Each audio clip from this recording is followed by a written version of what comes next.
Eureka నువ్వు కేకా భల్లే బాగ్. Hi hello నమస్తే, వెల్కమ్ టు బాక్స్ ఆఫీస్.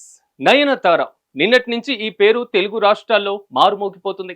ఎందుకని మేము ప్రత్యేకంగా చెప్పాల్సినటువంటి అవసరం లేదనుకుంటా. చిరంజీవి, అనిల్ రావిపూడి, మనశంకర్ వరప్రసాద్ గారు సినిమాలో తన అపీరియన్స్ ఎంతగానో మెస్మరైజ్ చేసిందో తెలిసిందే కదా. చిరు నయన్ కాంబో పెద్ద తెర మీద చూడ్డానికి రెండు కళ్ళు చాలలేదు. అలా అని నయన్కి ఏజ్ ఏమి తక్కువగా ఏమీ లేదు, 40 దాటేసింది. అయినా కానీ చాలా అందంగా ఉంటుంది. చిరుకి కరెక్ట్ జోడీ అనిపించింది. కొంతమందికి వయసు కేవలం సంఖ్య మాత్రమే అన్న మాటను నయనతార మరోసారి నిరూపించింది.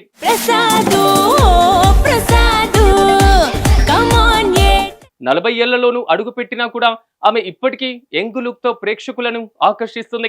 అతి తక్కువ మంది హీరోయిన్లకు మాత్రమే దక్కేటువంటి ఈ గ్రేస్, కాన్ఫిడెన్స్ నయనతారకు సహజంగా వచ్చేసాయి. ప్రస్తుతం ఆమె పాన్ ఇండియా స్థాయిలో తనకంటూ ప్రత్యేకమైనటువంటి గుర్తింపును తెచ్చుకుంటూ లేడీ సూపర్ స్టార్ గా కొనసాగుతుంది. నయనతార సినీ ప్రయాణం మొదలు నుంచే వేగంగా సాగింది.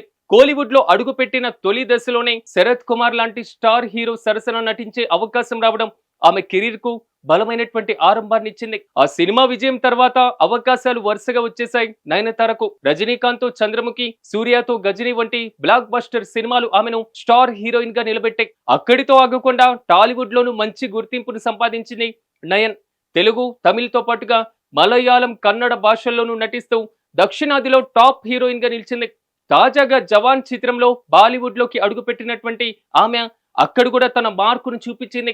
41 ఏళ్ల వయసులోనూ 4 భాషల్లో డిమాండ్ ఉన్నటువంటి హీరోయిన్ గా కొనసాగడం నిజంగా అరుదైనటువంటి విషయం. లేటెస్ట్ గా తెలుగులో చిరంజీవి సరసన నటించిన మనశంకర్ వరప్రసాద్ గారు సినిమా సంక్రాంతి కానుకగా ప్రేక్షకుల ముందుకు వచ్చింది. మరోవైపు కన్నడలో యష్ హీరోగా తెరకెక్కుతున్నటువంటి భారీ ప్రాజెక్ట్ టాక్సిక్ లో కీలక పాత్రలో పోషిస్తుంది. మలయాళంలో పేట్రియట్, డియర్ స్టూడెంట్ సినిమాలు చేస్తుండగా ఇక తమిళంలో ఆమె ప్రధాన పాత్రలో తెరకెక్కుతున్న మన్నాంగట్టి సీన్స్, 1960, హాయ్, రాక్కాయి, మక్కుత్తి అమ్మన్ 2 చిత్రాలు వివిధ దశల్లో ఉన్నాయి. అలాగే తెలుగులో బాలకృష్ణ సరసన ఓ సినిమాలో నటించే అవకాశం ఉందని టాక్ కూడా నడుస్తుంది. ఇన్ని సినిమాలతో బిజీగా ఉన్నటువంటి నయనతార పారితోషికం విషయంలోనూ తన స్థాయికి తగ్గినట్లుగానే వ్యవహరిస్తున్నట్లుగా సమాచారం. టాక్సిక్ సినిమా కోసం ఆమె భారీ మొత్తంలో కోరిందని, చివరికి 15 కోట్లకు ఒప్పందం కుదిరిందని సోషల్ మీడియాలో ప్రచారం కూడా జరుగుతుంది. వయసు ఎంతైనా సరే నయనతార క్రేజ్ మాత్రం ఇప్పటికీ తగ్గలేదని మరోసారి రుజువవుతుంది. యురేకా నువ్వు కేకా